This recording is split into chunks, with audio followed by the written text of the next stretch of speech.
वन्दे बोधमयं नित्यं गुरुं शङ्कररूपिणं यमाश्रितो हि वक्रोऽपि चन्द्रः सर्वत्र वन्दते। भवानि शङ्करौ वन्दे श्रद्धा विश्वासरूपिणौ याभ्यां विना न पश्यन्ति सिद्धः स्वामी।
प्रवेश करते हैं एक कालातीत कथा में जिसकी काल गणना असंभव है।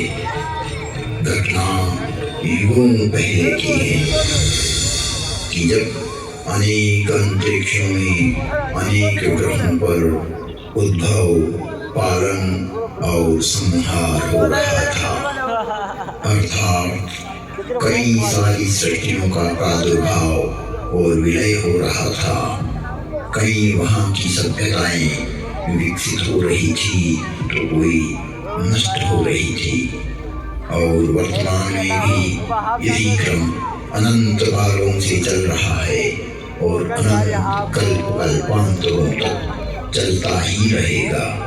यह अंतहीन क्रम है, परंतु यह घटना इस पृथ्वी नामक ग्रह की है कि जब यहाँ सब कुछ निशब्द था, समस्त पृथ्वी जल आप्लावित थे, तभी भगवान विष्णु ने वराह रूप धारण कर पृथ्वी के कुछ भाग को जल से बाहर निकाला,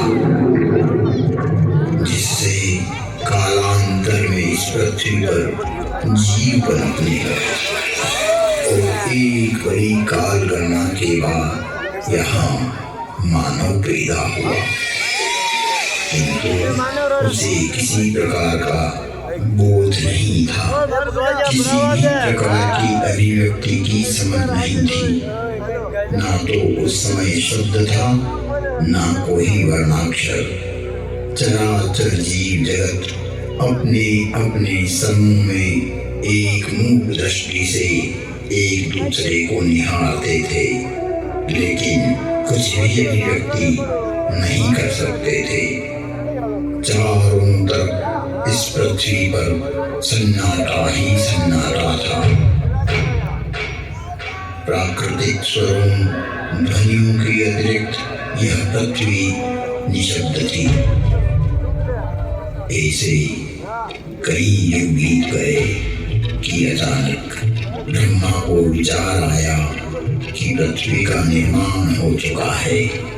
विष्णु ने अपनी व्यवस्था भी व्यापित कर दी है, लेकिन शब्द की उत्पत्ति कौन करेगा? बिना वाणी अभिव्यक्ति कैसे हो पाएगी?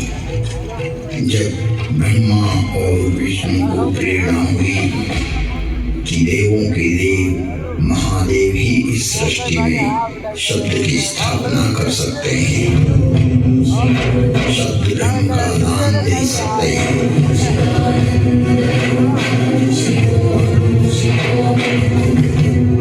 परंतु शिव का समय अधिकतर समाधि में ही व्यतीत होता था। जगत में वेद की स्थापना के लिए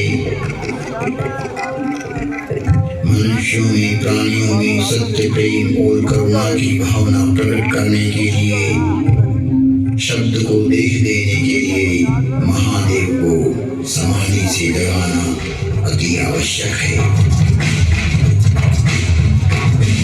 जब ब्रह्मा, विष्णु और सारे देवताओं ने महर्षि पाणिनि को प्रेरणा की कि वो महादेव को प्रसन्न कर जगत में शब्द प्रकट करने की प्रार्थना करें,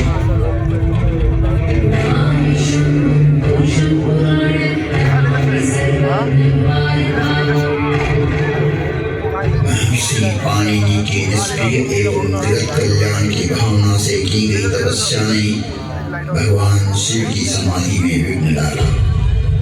महादेव की समाधि असमय भंग हो गई। महादेव की जागते ही उनका रौद्र रूप प्रकट हुआ।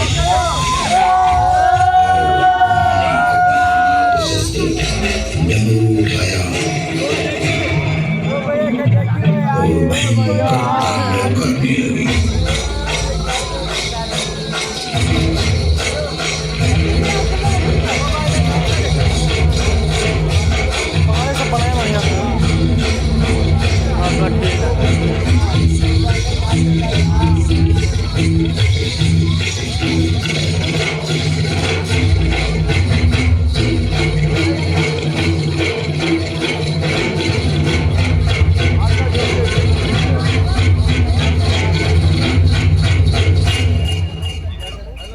इतना भयंकर तांडव किया कि पृथ्वी हिलने लगी, आकाश में बिजलियां कौंधने लगी। पृथ्वी को हिलते देख ब्रह्मा ने सोचा कहीं प्रलय की वेला तो नहीं आ गई। चारों तरफ समुद्र में उफान आ रहा था, हवाएं चक्रवात का रूप लेकर आकाश की ओर बढ़ रही थी। पूरी पृथ्वी अपनी दूरी पर ऐसे डोलने लगी मानो पृथ्वी समुद्र पर तैर रही हो। तब महादेव ने अपना डमरू बजाया और असमय समाधि में हुए डूबने के कारण तांडव करते हुए अपने इस नाद से संसार को बधिर कर देंगे, इस सृष्टि को समाप्त कर देंगे और उसकी तीव्रता को प्रकट करते हुए प्रचंड एवं भीषण गंभीर ध्वनियां पैदा करते हुए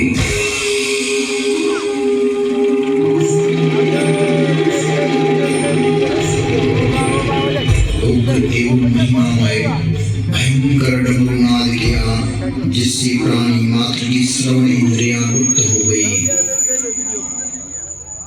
नाद इतना भयावह था कि प्राणी मात्र के कर्म भेद हो गए। कुछ काल के लिए यह स्थिति बन गई। महादेव तांडव करते हुए अपने उग्रनाद वाद्य से कुछ ऐसी शाब्दिक रचना की जो आज इस भूमंडल पर शब्द और श्रवण का कारण है, जिसे महर्षि पाणिनि ने अवरुद्ध हुई अपनी श्रवण इंद्रियां पुनः जागृत होने पर शब्दों में पिरोया। जगत कल्याण के लिए महादेव की प्रेरणा से नाद वाद्य से निकली हुई ध्वनियां जो आज इस संसार में व्याप्त है, इस भूमंडल पर कोई भी व्यक्ति किसी भी भाषा में अपनी अभिव्यक्ति करता हो, उसका उद्गम स्रोत महादेव का डमरू ही है। और वो डमरू इस प्रकार बोला, हरि ओम ऋ एयं ऐयं हयवरट लम यमगानम जभय गर्दश पालन का सूत्र है ना, जब गर्दश सूत्र है। खबचकट जगत खबय शशशर हल।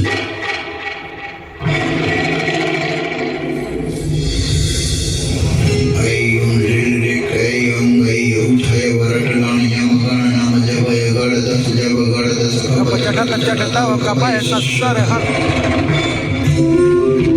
यह था शिव का नाद शस्त्र से उत्पन्न हुआ शब्द व्याकरण। इससे शब्द की संरचना हुई और डमरू ने जिस प्रकार ये 14 शिव सूत्र परमात्मा शिव ने जगत को दिए, वो आज सभी की अभिव्यक्ति का कारण है। इति माहेश्वराणि सूत्राणि अनादि संज्ञार्थानि ऐसा मंत्रार्थ अकारादि स्वकार उच्चारणार्थ लन्मतीपि तत्संज्ञकः। शिव के नाद तांडव के बाद संज्ञा संधि औष्ठ जिह्वा कंठ नासिका पुल्लिंग स्त्रीलिंग नपुंसकलिंग आदि आदि वर्णों की उत्पत्ति के स्थान तय हुए। वाणी में व्यापकता आई, वाणी की श्रेणियां निर्धारित हुई, वर्ण का लिंग तय हुआ। मुख और नासिका से एक साथ उच्चारित होने वाले वर्णों की उत्पत्ति हुई, जो लघु सिद्धांत कौमुदी में इसका विस्तार सिद्धांत कौमुदी में प्रतिपादित हुआ है, जिसे हम अल्प समय में अभिव्यक्त नहीं कर सकते।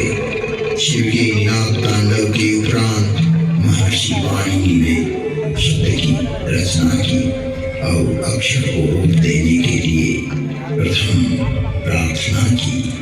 न त्वां सरस्वतीं देवीं शुद्धां पुण्यां करोम्यहं पाणिनीय प्रवेशाय लघु सिद्धांत कौमुदी।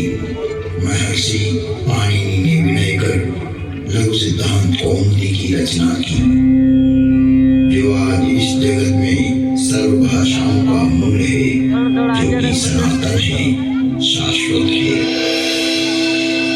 मृत्यावसाने नटराजराजः ननाद नक्वां न पंचवारं उत्तमत्वामाद सनगादिसिद्धैः एतद्विमर्शे शिवशुतजा तुम त्रिभुवन गुरुवे बखाना आन जीव पावर का जाना विश्वनाथ मन्नाथ पुरारी त्रिभुवन महिमा।